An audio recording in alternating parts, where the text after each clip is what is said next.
Em poucas palavras. Um olhar sobre o mundo, a vida e a sociedade, à luz da Palavra de Deus, com Augustus Nicodemos. Olá, começamos agora mais uma edição do programa Em Poucas Palavras. Que bom contar com a sua audiência, como sempre, tá bom?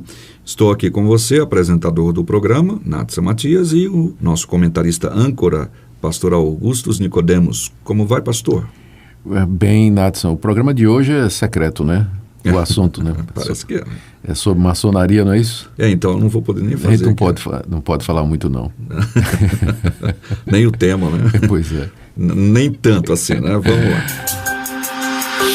A ouvinte internauta Simone Freitas, de Natal, Rio Grande do Norte, agradece pelo programa, que tem sido muito útil para o entendimento do Evangelho e sobre as questões diárias tratadas pela Bíblia. Sua dúvida está relacionada com a maçonaria e a igreja. Obrigado, então, Simone, e fique atenta que o programa de hoje vai tomar sua dúvida como tema desses próximos minutos. Pastor Augustus, a Simone pergunta: qual é o entendimento da Igreja Presbiteriana acerca da maçonaria e se há alguma relação institucional da Igreja com esta organização? Muito bem. Não tem nenhuma relação institucional da Igreja Presbiteriana do Brasil com a maçonaria. Hoje a posição da Igreja Presbiteriana do Brasil é bastante contrária à maçonaria. Nós não aceitamos oficiais da igreja, isto é, pastores, presbíteros e diáconos que sejam maçons. Eles são obrigados a declarar que não são maçons para poderem concorrer a estes cargos, não é? E também nós desencorajamos fortemente os membros das nossas igrejas com relação à maçonaria. Não vai aqui, Natsa, nenhuma crítica às pessoas que são maçons no que diz respeito à sua conduta, à sua vida. A dificuldade que a Igreja Presbiteriana do Brasil tem para com a maçonaria é que até onde nós estudamos e lemos os manuais a respeito dos ritos, a história e os processos que acontecem para que alguém se torne maçom, nós detectamos que há alguns elementos que têm natureza religiosa. Não estamos dizendo que a maçonaria é uma religião. O que nós estamos dizendo é que há elementos na maçonaria que tem um caráter muito religioso. Que remontam à religião também. Exatamente. De forma que um cristão, ele, para ser maçom e para praticar maçonaria, ele vai acabar tendo que dizer coisas, fazer votos, fazer declarações e até algumas orações num contexto que não é o cristianismo, não é? Já que a maçonaria ela não se identifica com nenhuma religião em particular e quer se identificar com todas em geral, né? Então, por esse motivo, a Igreja Presbiteriana do Brasil, nas suas últimas decisões a respeito do assunto, ela vem se fechando cada vez mais. Eu diria que hoje a posição é totalmente contrária.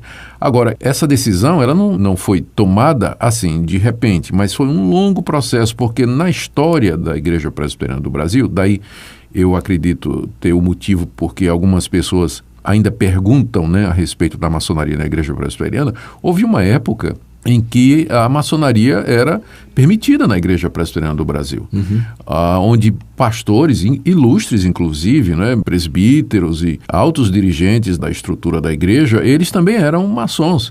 E já houve também cultos, né, na história da Igreja Presbiteriana do Brasil em que a maçonaria se fez representar, os maçons entravam em cortejo, enfim. Isso tudo porque há uma relação histórica que remonta ao início do protestantismo aqui no Brasil. Quando os protestantes começaram a fazer os seus cultos e começaram a ser perseguidos pela própria Igreja Católica e outras, os maçons ficaram ao lado dos protestantes. Exato. Não é? E lutaram pela liberdade de expressão, liberdade de religião, tomaram uma posição assim favorável, né, amiga com relação aos protestantes e especialmente a Igreja Presbiteriana do Brasil e a Igreja Batista. Por conta disso, durante muitos anos, tanto a Igreja Batista quanto a Presbiteriana estavam muito abertas aos maçons, havia laços de amizade, laços fraternos, eu creio que até laços formais, né, entre essas instituições. Mas com o passar do tempo, à medida que a liberdade religiosa se instalou definitivamente no Brasil, e as igrejas começaram a refletir mais a respeito do caráter da maçonaria, o caráter doutrinário das suas práticas e ritos de iniciação. Daquilo que foi sendo demonstrado, né? Não é? Então, pelo menos a Igreja Presbiteriana do Brasil, ela entendeu que não tinha como compatibilizar a fé cristã com alguns aspectos da maçonaria. Então, a declaração do Supremo Concílio é que considera incompatível a prática e declarações da maçonaria, que tem um cunho religioso, com o cristianismo. E por isso, então, a posição é uma posição de restrição atualmente. Então, essa preocupação que tem a Simone Freitas com relação a essa relação atualmente, isso então não existe. Não existe. A Igreja Presbiteriana do Brasil não tem nenhuma relação com a maçonaria. Volto a dizer, é proibido que alguém seja pastor, presbítero e diácono e maçom ao mesmo tempo.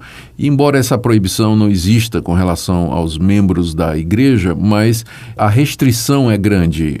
Se desencoraja, na verdade, se encoraja a que se abandone, não é, a maçonaria, e encoraja que não entre, não é? Essa é a decisão do Supremo Concílio. Agora, infelizmente, as pessoas não se informam, não é? Porque essas decisões elas estão disponíveis no site da Igreja Presbiteriana do Brasil. É só procurar resoluções do Supremo Concílio, faz uma busca lá pela palavra maçonaria e verá que nos últimos anos há várias decisões e cada vez mais progressivamente restritivas, né? Proibindo o acesso à maçonaria daqueles que são da Igreja Presbiteriana do Brasil. Talvez a Simone tenha o desejo de se tornar membro de uma igreja presbiteriana e alguém pode ter dito isso, né? Pode ser o Só caso. tem maçom lá. É, exato. Né? E aí infelizmente isso foi verdade no passado, mas não é mais. Né? Algumas pessoas, inclusive, com a resolução do Supremo Concílio, resolveram até sair da igreja presbiteriana do que abrir mão da maçonaria. Sim, houve pessoas que acharam que a posição da igreja presbiteriana era extremamente ofensiva, que a igreja estava legislando sobre questões de foro íntimo e que não era um tipo de decisão que não devia ser tomada, não é? E algumas pessoas preferiram continuar na maçonaria a continuar na Igreja Presbiteriana do Brasil. Deve ter ido para outra igreja, né, que aceita. Mas eu também conheço casos contrários. Conheço pastores e presbíteros que eram maçons, mas com a decisão do Supremo Concílio da Igreja Presbiteriana do Brasil, eles formalmente se desligaram das lojas onde eles pertenciam, né? Eu sei que tem gente que diz que maçom nunca deixa de ser. O que acontece é que ele não está mais ativo, né? Está dormindo. Exato. Mas aí é uma questão agora do indivíduo e Deus, né? Formalmente ele está desligado da loja maçônica, não vai mais para os encontros na loja, não participa mais de eventos e conheço vários, né? Preferiram ficar na Igreja Presbiteriana do Brasil. E eu estou feliz que eles fizeram isso. Que bom. Bom, Simone, está aí a sua resposta. Espero que você tenha ficado satisfeita. E como disse o pastor Augustus, o site da IPB, você encontra algumas dessas resoluções. Lá você vai ter lá o site ipb.org.br. E lá você tem links para baixar determinadas decisões que têm a ver com essa questão também. Se eu posso dar uma contribuição, se a ouvinte quiser, e os que também estão nos escutando agora, outros quiserem, há um estudo que eu dei sobre a maçonaria e por que nós consideramos a maçonaria incompatível com o cristianismo bíblico.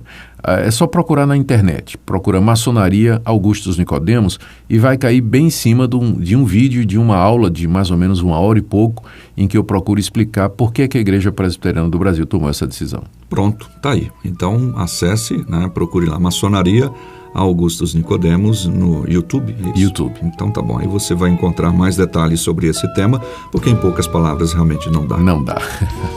Vamos ouvir uma música então, pastor? Daqui a pouquinho a gente volta. Menino, deixe de tristeza, veste um sorriso cor de céu, preste atenção na minha história, que passo a contar neste cordel. Vem menina, cante com alegria, traz brilho do sol na sua voz, pra dizer comigo esses versos que trazem esperança a todos nós.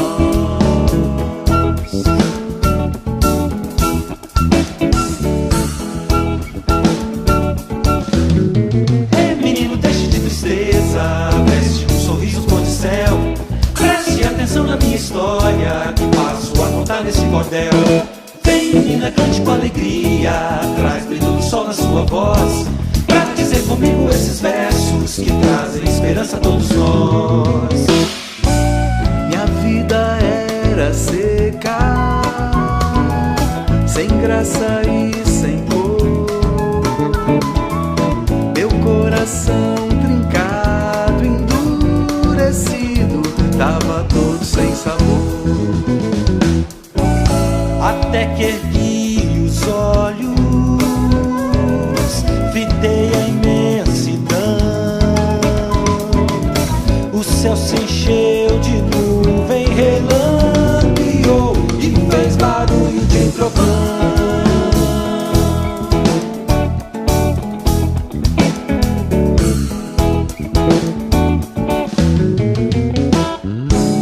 Jesus é a água viva, que choveu sem parar. Meu rio era seco e inundou, o meu sertão fez miramar. Foi tanta água boa que a vida transbordou, e dessa enchente, ó gente, brotou um fruto melhor que é o amor.